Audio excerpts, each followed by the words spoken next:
I'm in Charleston, South Carolina, and that's it. I started operating with Jim Beeling about 25 years ago. And Jim Beeling was doing clipboards and the arrive and hold and leave pockets. And that just really wasn't doing a whole lot for us. So we came up with this different system. Let me go ahead. You probably looked at me long enough, and I'll share my screen. Let's see. There we go. And then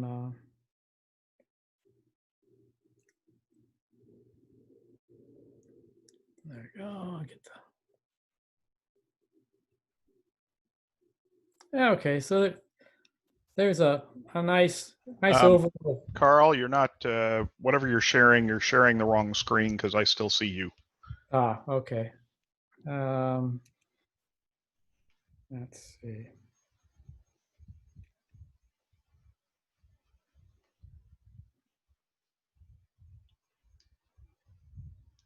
Okay. So, oh, share computers. Yeah, you probably want to open up the PowerPoint and then you can share the PowerPoint window. Or share the desktop and open up PowerPoint. Let's see. Let's see, advanced maybe.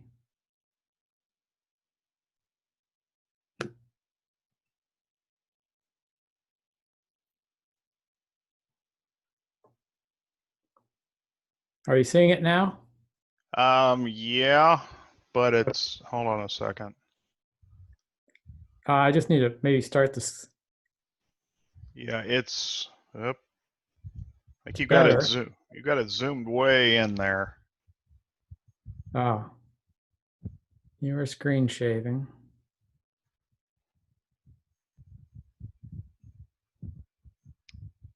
Oh, let's turn this portion of screen off. Still just a little tiny block in the center. I see the big thing. Yep. Tell you what, I have your slides. If you want me to share, I can do that for you. Okay, and I can just ask you to move ahead. Yep.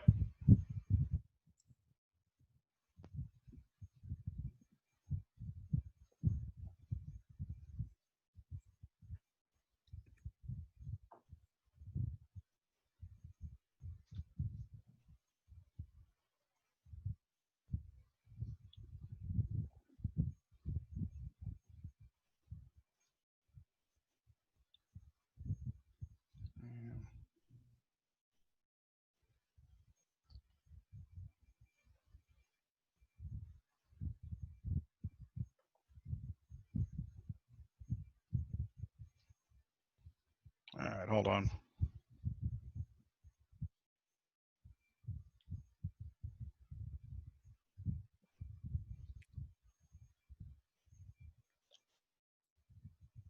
Oh, while you're doing that, I could give a visual or an audio description of the layout.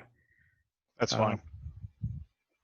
The layout is about 600 foot of main line. It's a dog bone that's wrapped around the room 3 times. I can operate as a double track main line 3 times around the room.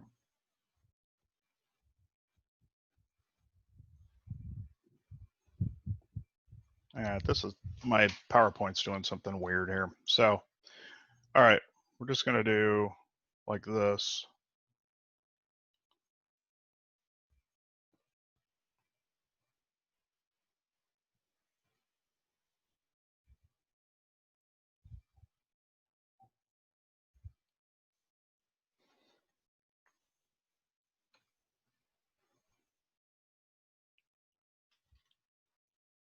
Apologize for this, everybody. I have too many monitors is the problem. And Zoom doesn't work right on a really ridiculously large screen that I've got. So Do you want to try to do the share screen thing again? no, here we go. We'll do it like this.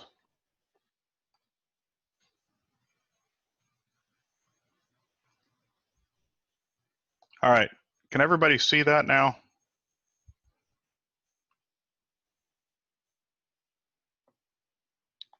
Carl, does that look okay to you now? Yeah, it's kind of small, but it's all right. So anyway, we're on the second slide right now. It's Lionel stuff on 3-rail.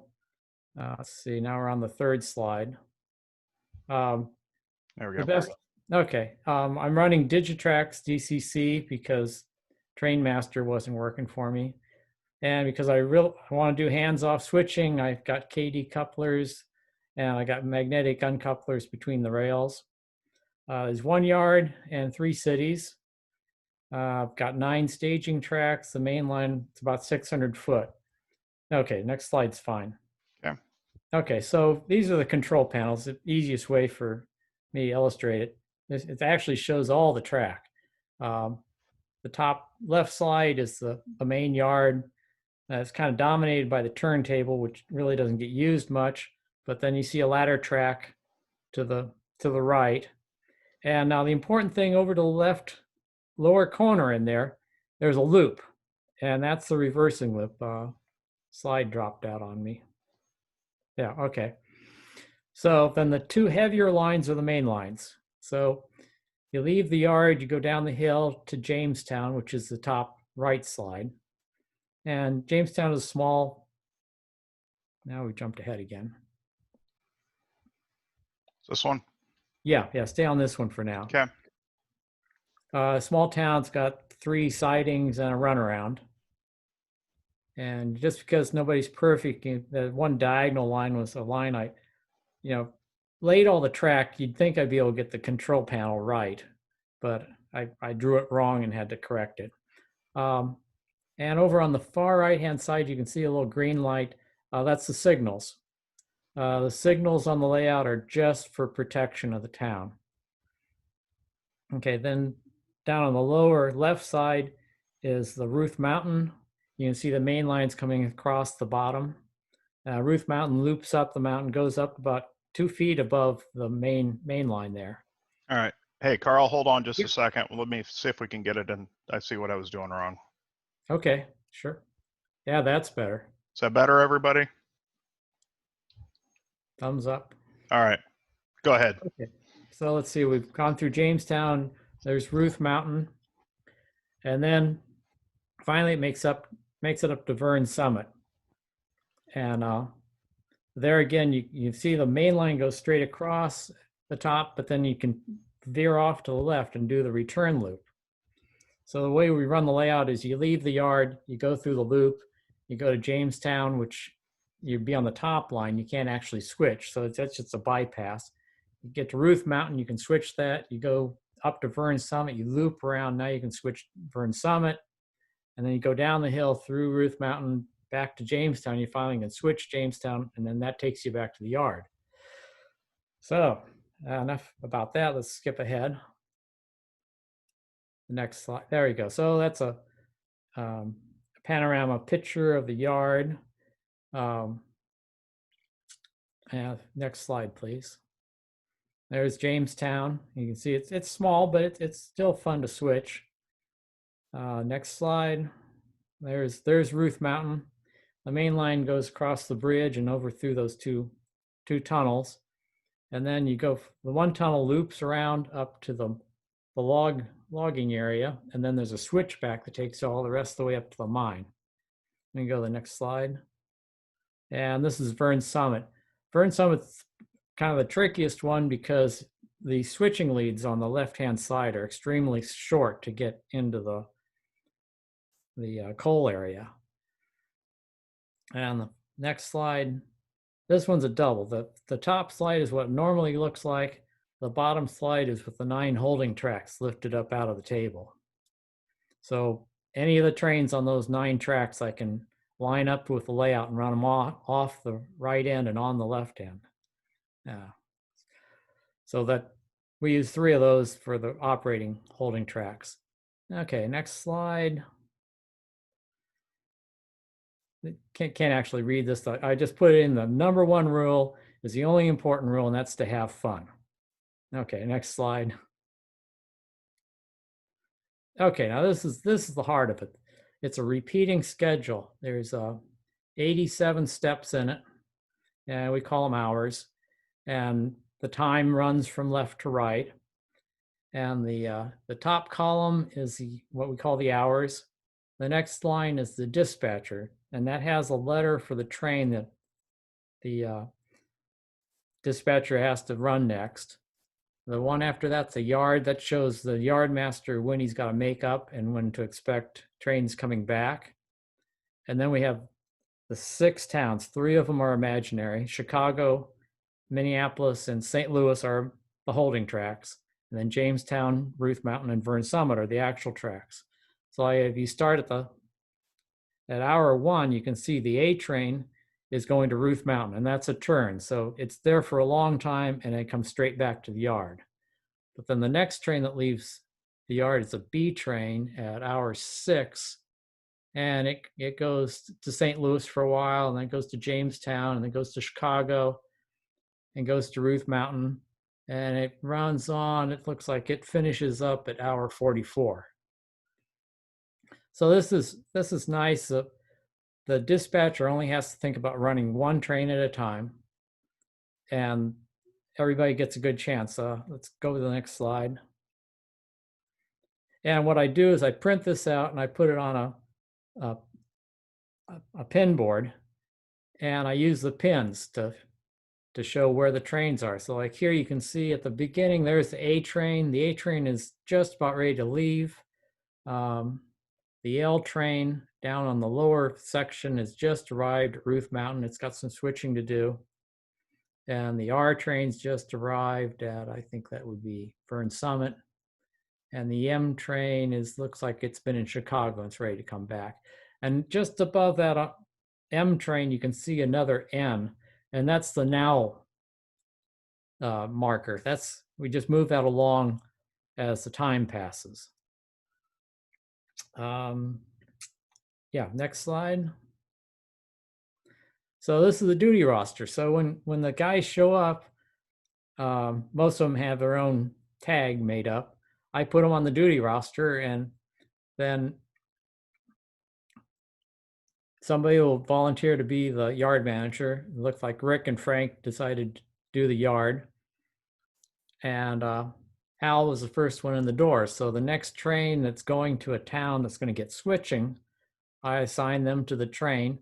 And he's been assigned to the H train first, and the city marker's gone. And then the next train after that will be the J train that's going to Jamestown. And this way, I make sure everybody gets the chance to run a train and do some switching in the yards. And then in between, if they're not doing anything, I'll let them do the trains that go to the holding tracks, or just run something around.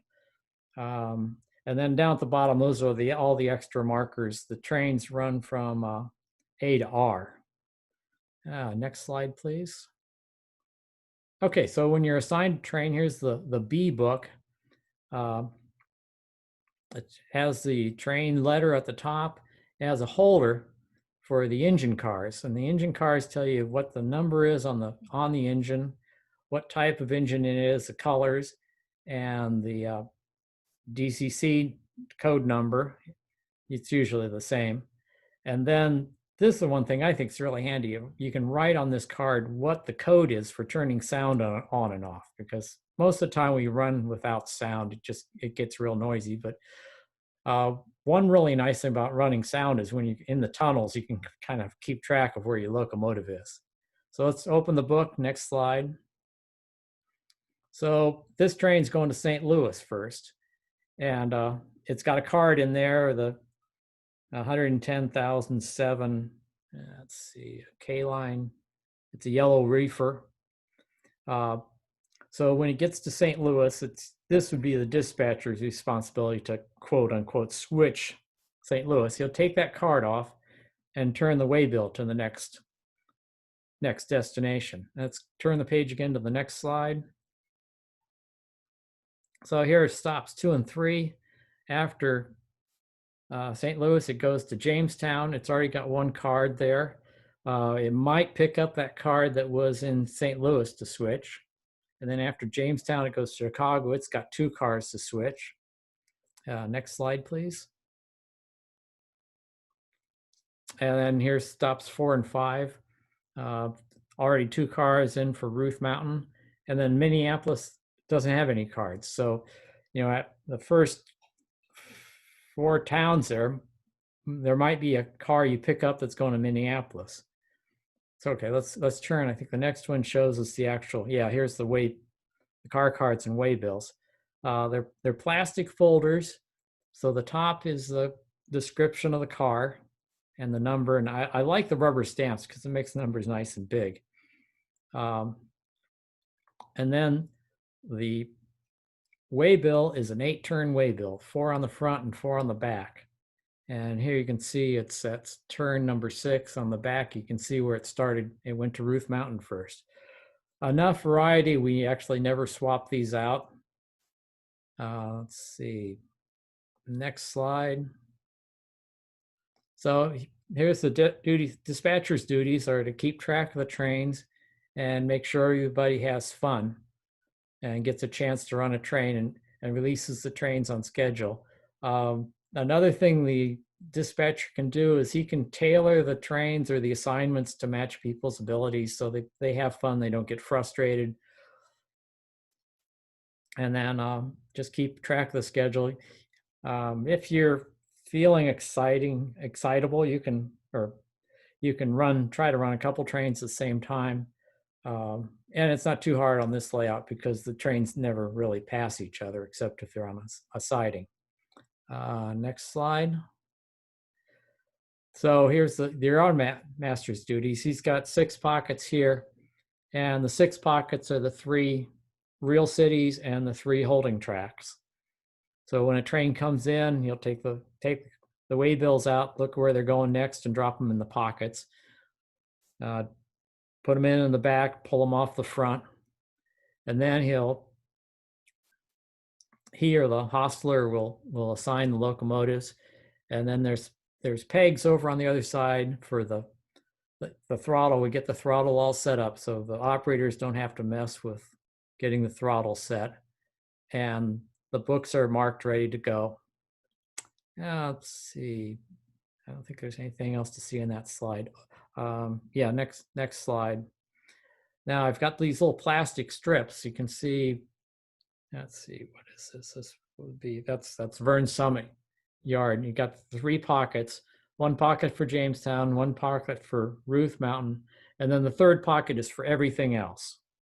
So you pull out the cards, try to fill in your duties for the next town. And then there's a card there that, if a siding's full, you pull that card and put it someplace else. And if you're not taking it out of town, you mark it so the next person coming to that town takes it. And let's see, in the right-hand picture, that's Ruth Mountain. And then you can pretty much see the whole layout. There's a bunch of car cards at the top in the holder. Probably the ones on the left are the ones that are dropping off, and the ones on the right are the pickups. There's a yellow stick there across the lower left-hand corner for poking the trains if you have to, because it's quite a ways up to the top of Ruth Mountain. I violated one of the design rules. The towns are deeper than 3 feet. So, and then you can see the train book and the blue one, and then 3 pockets. And okay, next slide, please. And that's pretty much it. I guess got the rest of the time for questions.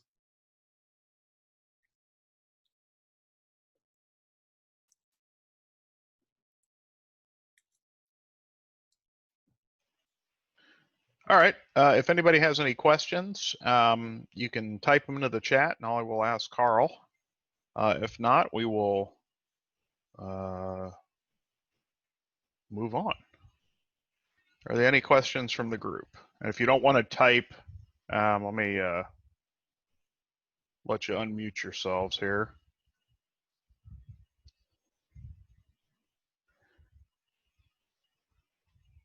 Carl, Burr Stewart is asking, when do you rotate the waybills?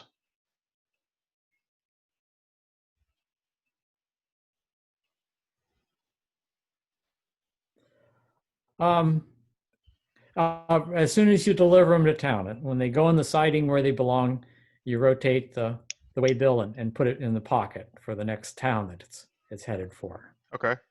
How does the train lift work? Is it electric? Yes, it's got a gear motor. I built it some 20 years ago and used steel cables like a draftsman's parallel rule. That broke down last year, and now I've replaced it with bicycle chains to lift it up and down. Got it. DC motor, and I hope someday soon to have a stepping motor where I can just push a button, it'll go directly to the right track and line up. But Oh, that'd it's be cool. eyeball now.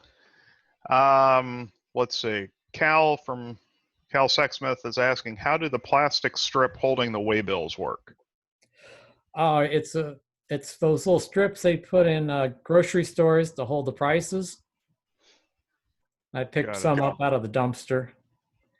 Okay. Dana Driscoll is asking, how does your clock work? There's no actual clock. Um, when somebody's done, they tell me, and if it's their time to move, then we just move on to the next hour.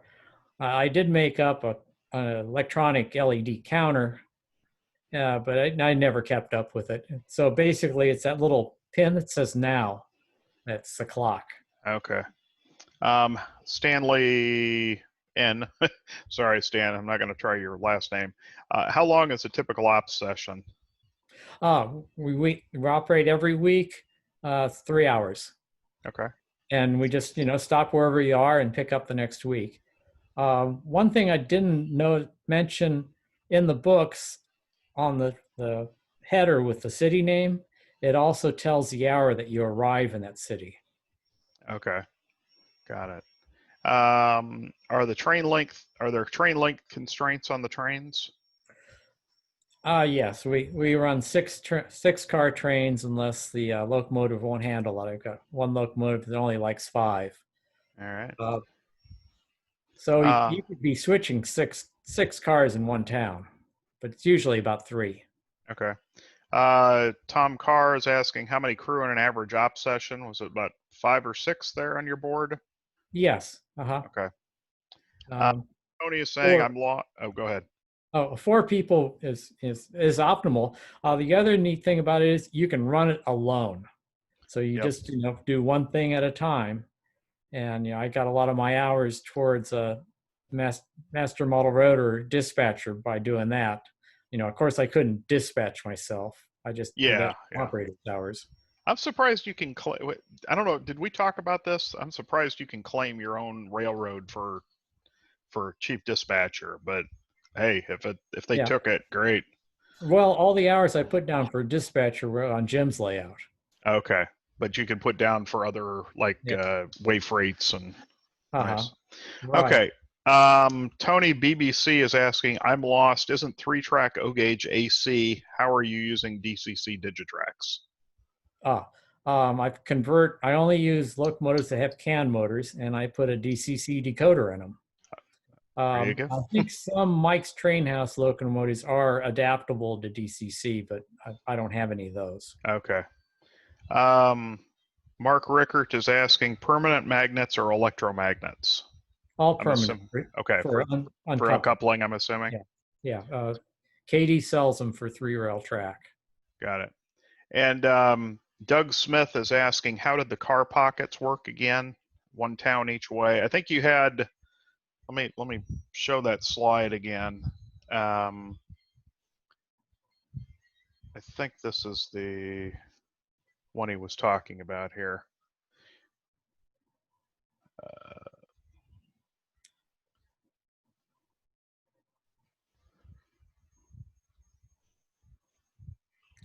All right. Yes. So he was asking, how did the car pockets work again? And I think you said J was it Jamestown, R was, Ruth Mountain. and then that sort of that was That everything else, right? everything else, right? Okay, So in the back, out in the front. got it. Doug, does that answer your question?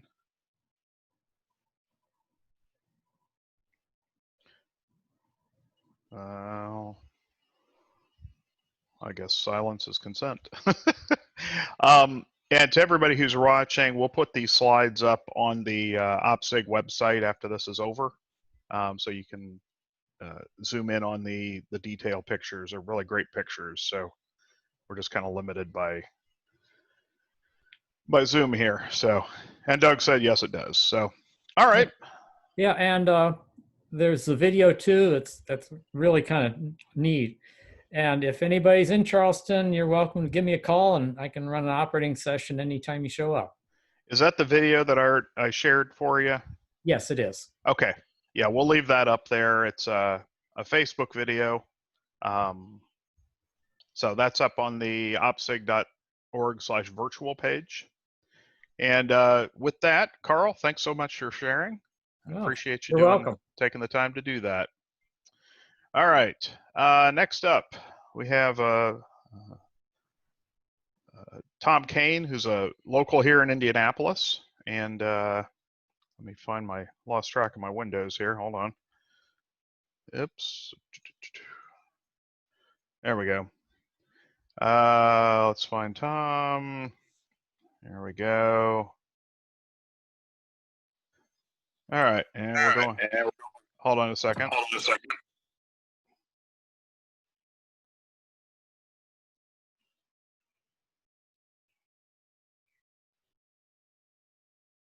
All right, Tom, go ahead. All right. Well, my name is Tom Cain, Indianapolis, Indiana. I modeled Santa Fe in 1995, just before the merger. And what I'm going to talk to you about today is how I'm using Java Model Railroad Interface, JMRI, to create switch lists that I use for operation. And I'm going to talk a little bit about kind of the railroad to just kind of get started. Also, I want to say for sure that this is not a how-to clinic or tutorial. It's not going to, nobody's going to learn how to do create switch lists from this, but you're going to get a little idea of some of the pieces that go into using JMRI to do that. So I am going to start, I want to do a share screen. And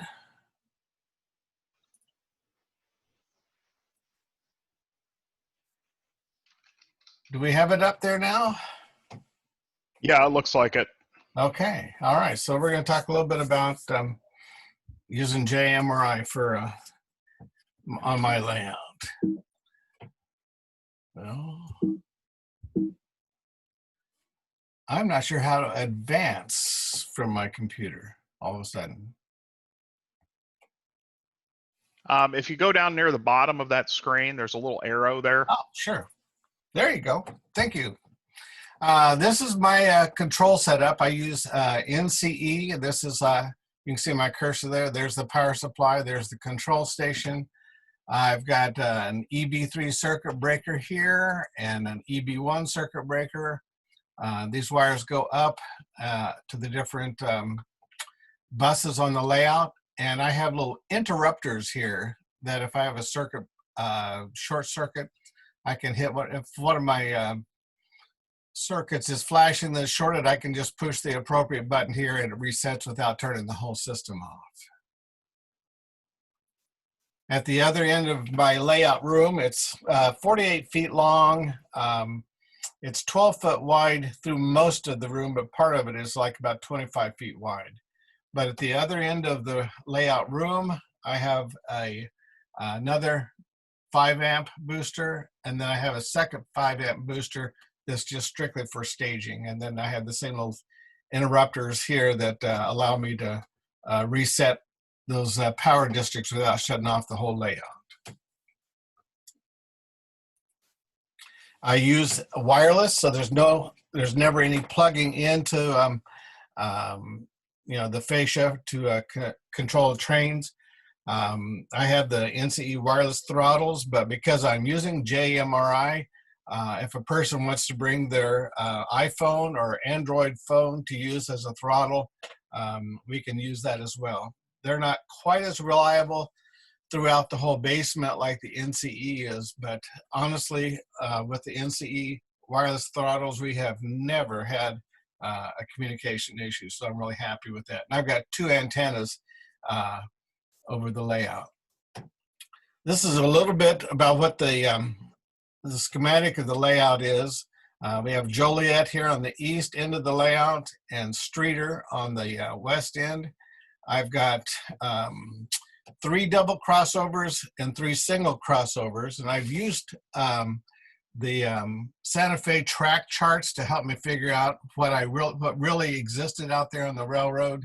As you can see, this is probably about 45, 55 miles of the railroad in this area. And the little red squares, they represent either communities or businesses on the layout. I do have detection on the layout, and that really helps a lot in the operation because the dispatcher can see where trains are at. I'm using Team Digital. This is a block 8 down here, but at other parts of the layout, I have smaller 2 units for detection, and they all feed into a SIC board over here on the right. And there's at least 2 or 4 other of these around the layout as well. Along with the detection, we're using signals, and I've got BLMA signal bridges, also some BLMA cantilever signals around the layout, and some BLMA single mast signals as well. Near Joliet, I've got Oregon Rail Supply signal bridge because we're going over 3 tracks at that particular location. Everything, all these signals are now, they're unavailable. BLMA was sold to Atlas, and Atlas is marketing some of the modern BLMA signals that were made, but none of these older Santa Fe with the target signals. And Oregon Rail Supply, I've heard that, well, I know they're out of business. I think I heard someone say that someone had purchased them. I think you can still maybe find some of the signal bridges if you go searching on the internet, but it's kind of hit and miss. In a operation session, we usually run about 21 to 23 trains. I have 6 local trains that go throughout the session serving communities and industries.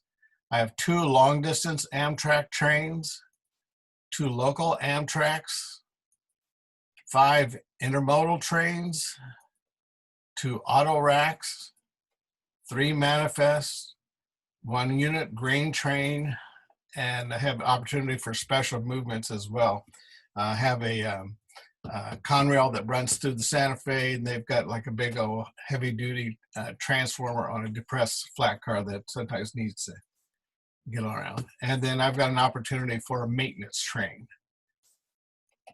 This is a train lineup that we have in a session, and this is paperwork that I've just generated on my own, but you can see on the left-hand column, there's 20 trains there, or 20 trains that are indicated, but as we get to the bottom, some of them are doubled up, and a lot of that just depends on how a session is going. An operation session usually runs 3.5 hours. It could go on a little longer, but that seems to be a full day for me at my age right now. This is kind of like how the trains look like throughout the course of a session. You can see in this middle part of the page, these are the trains that they run, and you can also see how long they're going to be on the layout. So this yellow train here is a local train, and this is another local train.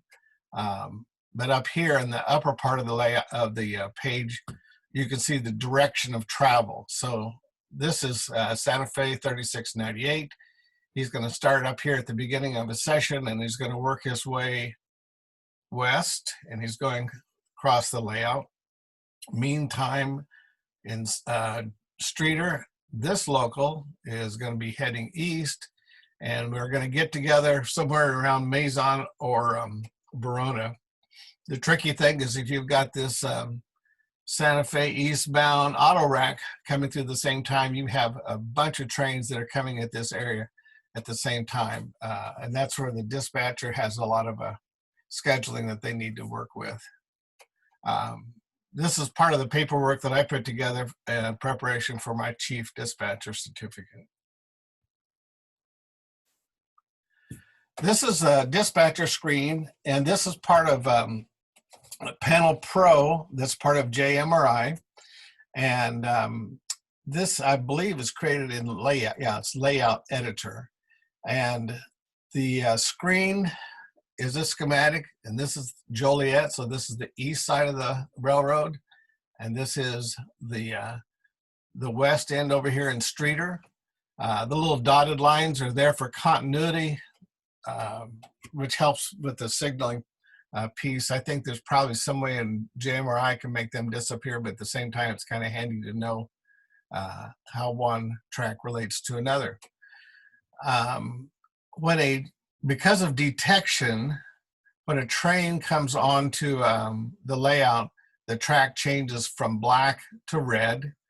And so right now, as this screen right here, we can see there's a train here, and it's Amtrak 13. Have a marker that you can create and put on the track. You need to drag it across the railroad like a magnet board.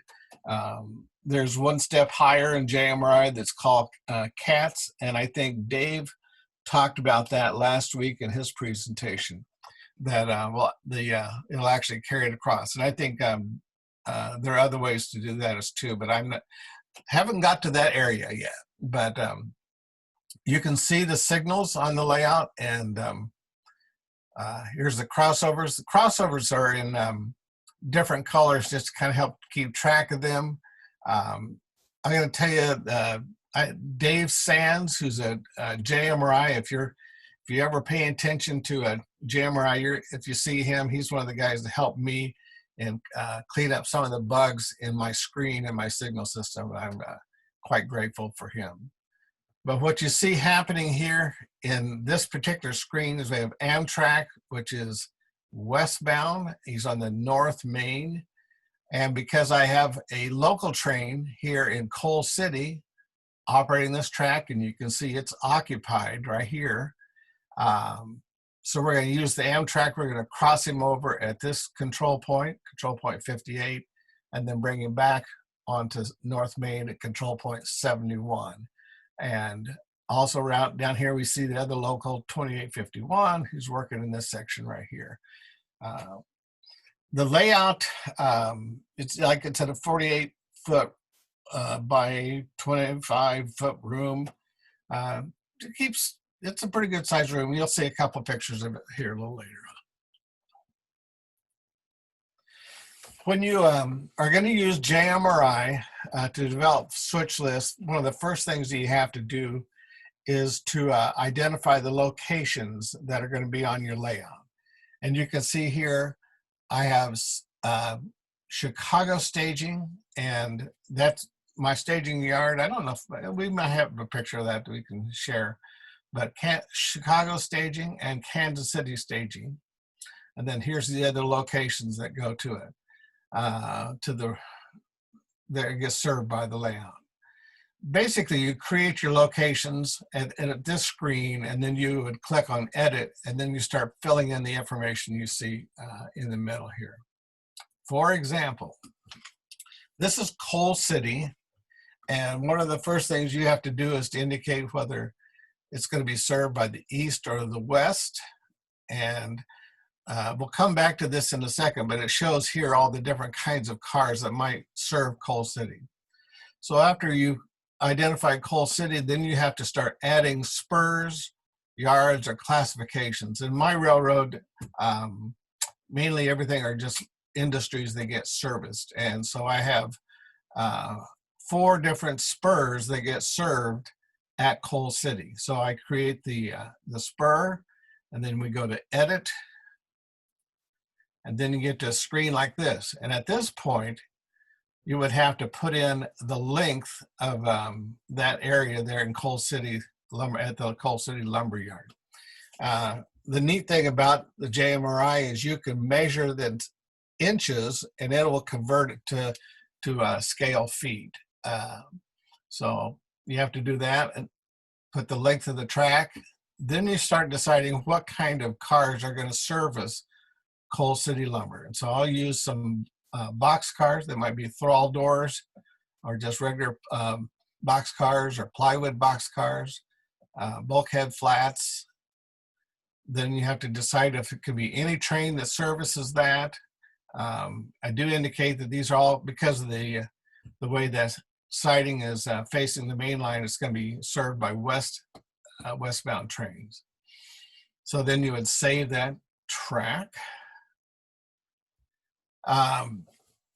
Then we have to tell JMRI what are the cars that you have on the layout. And so I have like 343 cars on the layout, but in an operation session, I'm really only using about 105, something like that. And a lot of that seems like there's a lot of cars. I would need more cars for 20 some trains, but a lot of them are intermodal cars, so they're like 5 unit to 1 car. This is how cars look like when they're being entered. You're going to indicate the road of the car, its number, the kind of car it is, its length. The system will figure out exactly after you get started where it's located at. And that changes all the time when you go do an operation session. So you put all that kind of information in, and then I'm leaving one step out, and that's the creation of trains. But that's really kind of a complicated step. And if you're getting into the creating switch lists, and if you can get your locations figured out and you get your cars figured out and where they're at, figuring out trains is you'll be able to do that. But this is what a switch list looks like. The first part of this page, I've got 2 pages for this particular local train. And this first page here, these are the cars on the train. So we see the 2 locomotives and then the list of cars. And so you've got the road, you've got the number, the type of car, and the color, which is really very helpful because sometimes say railroad might have some cars are brown, some are gray, some are yellow, and this helps to identify them. And we also show here the destination of that car throughout this particular section or move. This train is 14 cars, and JMRI does not count the locomotives, but it does count caboose when it's calculating the cars on the train. It gives you your scale feet and your tons. This next section is like we arrive at Dow Plastics, and we're going to have 5 cars that get picked up. They're all shown in red, and we're going to have one that gets set out from that train. So we started out with 14 cars. We pick up 4 and we drop off 1. No, we pick up 5 and we drop off 1. So now we're at 18 cars. Joe Maddox is a gentleman here in Indianapolis to help me get started with this in JMRI. And he and I sat down, and a couple things we did was talk about what size do we want our local trains to be.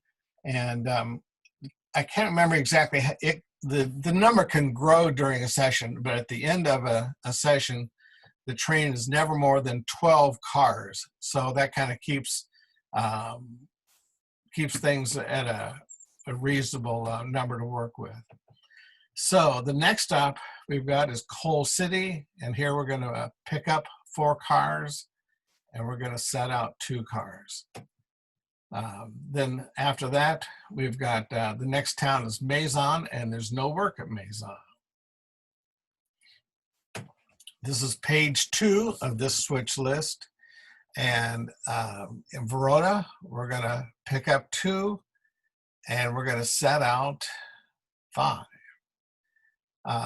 Also, it's important to realize that at Verona, there's 2 different areas that we're going to be switching. One is the co-op, and the other is a team track that are there.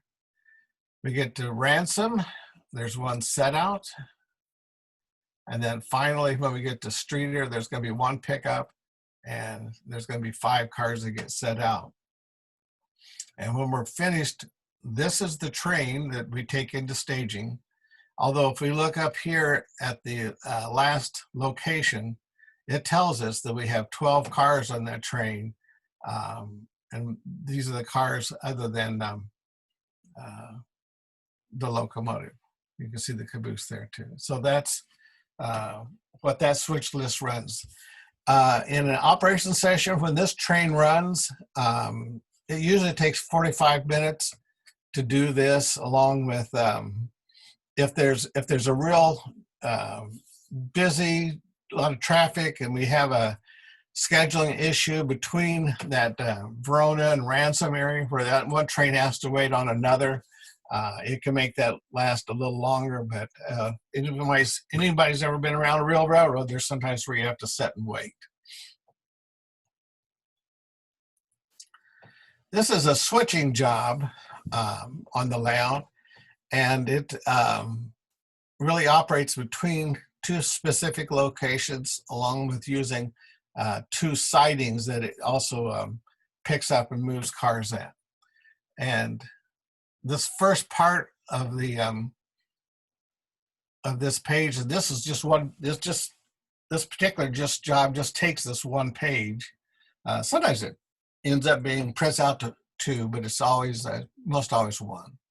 But we're going to have all these pickups here, and then we're going to make moves. And I'm kind of curious when we're done talking about this, the strategies that people like to have as far as scheduling their moves versus pickups. I like to do moves first and then do my pickups as kind of a cleanup after everything's done. So this is all the activity that happens at Step and Chemical. There's a little switcher, we call it the SD switcher. It's a little Indiana Harbor Belt pair of units that does its work. And I do use a transfer caboose with this. And we're going to take this caboose along with us on the move, the same as you would any other caboose.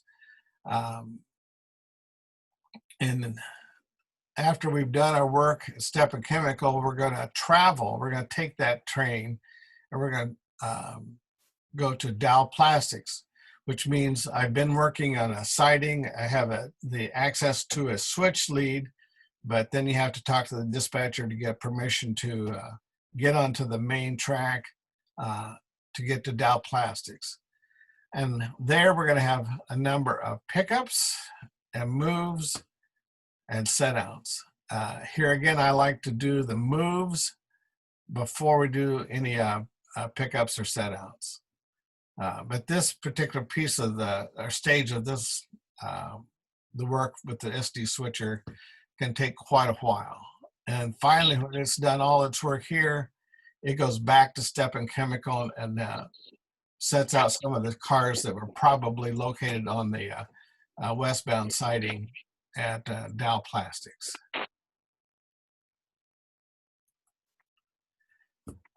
This is a little bit of what the layout looks like. Here's Eric right there. I was going to say, how did I get in that picture? Yeah, you're a star now. Yeah, something like that. This is Joe Maddox here. He's the gentleman that helped me an awful lot with making the JMRI work with the switch list. You can see the staging here below the layout.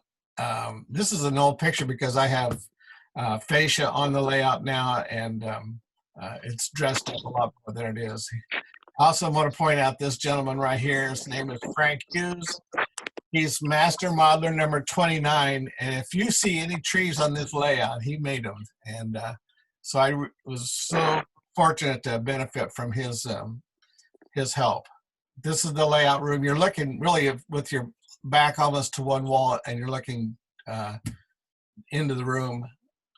behind Eric here, you go into a leather room there, and you can see the center divider there. There's even more layout behind that as well.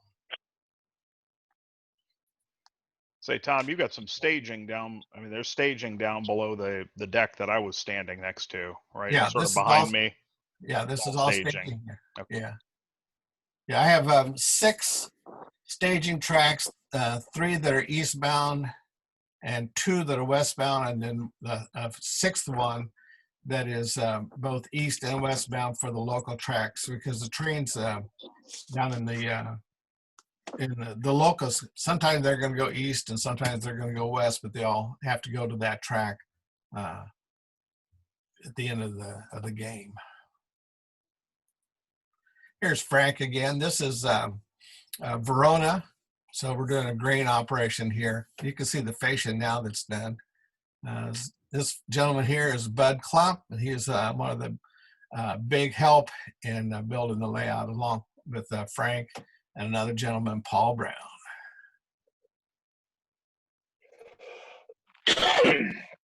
And this is Streeter, and you can see it. There's a switch lead that this train is using right here, but there's the 2 mainline tracks right here as well. You can see the signal bridges as well there. And this is the Stepan Chemical area there. You can see the little Indiana Harbor Belt switcher and the transfer caboose as well.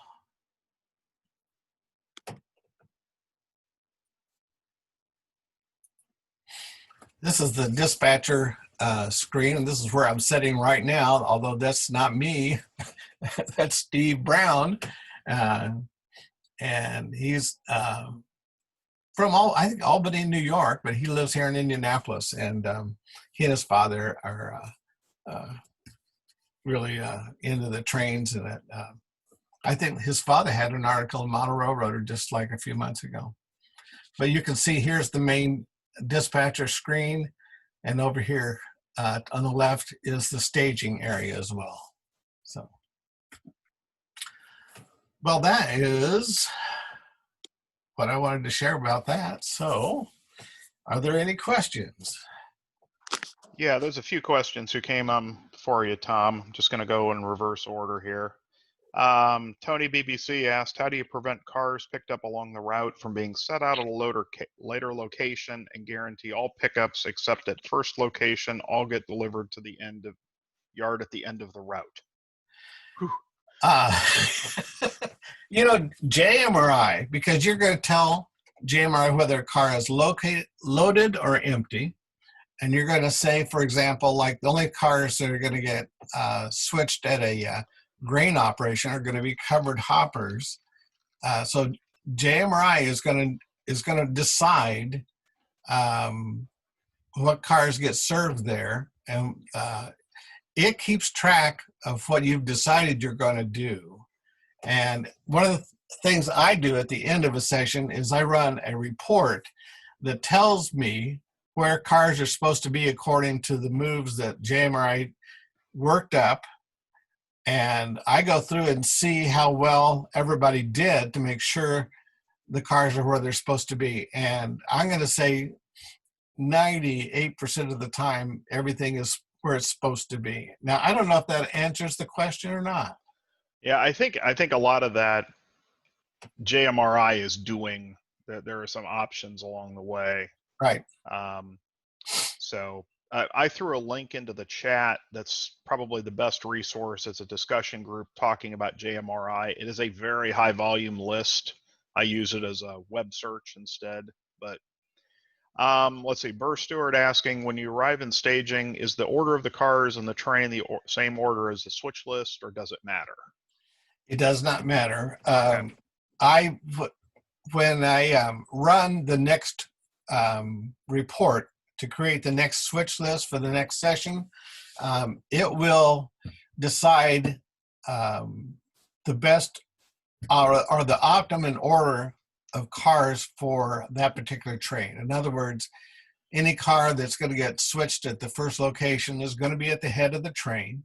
And I generally, before an operation session, I have all the locals up on the layout, and I'll do some blocking with my hand to make sure that they're as close to that as can be.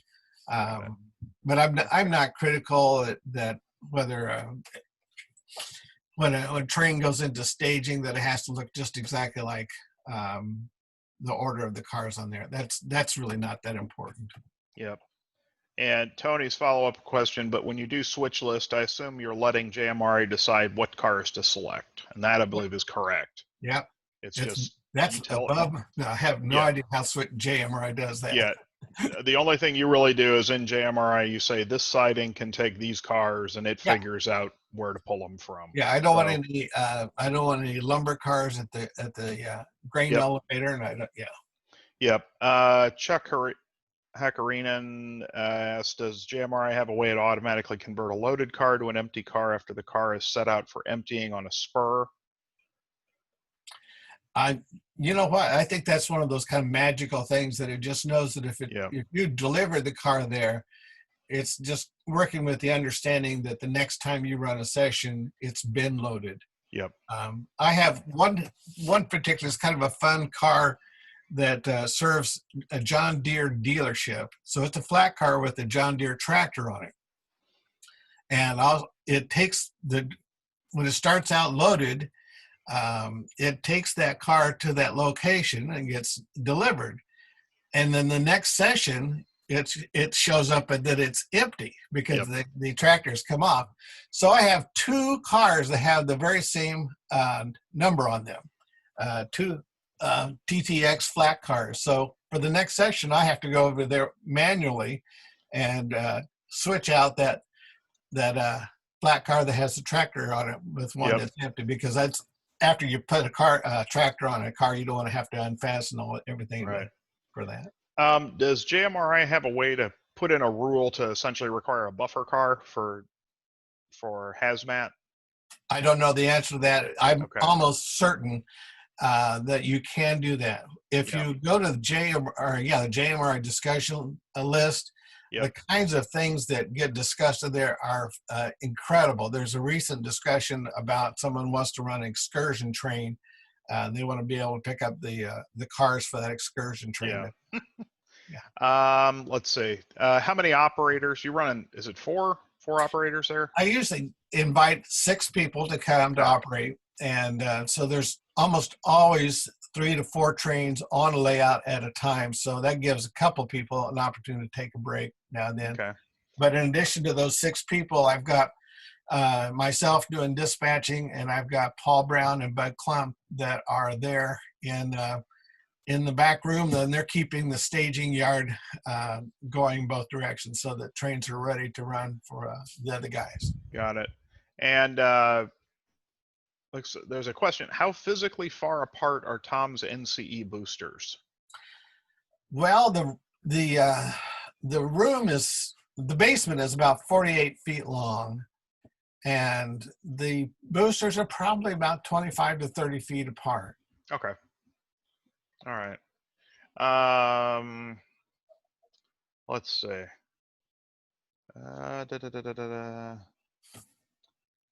And can you send me somebody was asking for your slides, or if you can send those to me, I'll put those up. Yeah, I'll do that. I'll do it. I revised a couple of the slides, and I'll send them to you. And get rid of that picture of me, because nobody wants to see that. So I don't know if I could do that. How do the operators communicate with the dispatcher? You got family radios? Yeah, we use the little family radios, walkie-talkies, and actually I used 2 sets, because I'm using one set to talk to the operators, but I also use another set to talk to the Paul and Bud and doing the staging.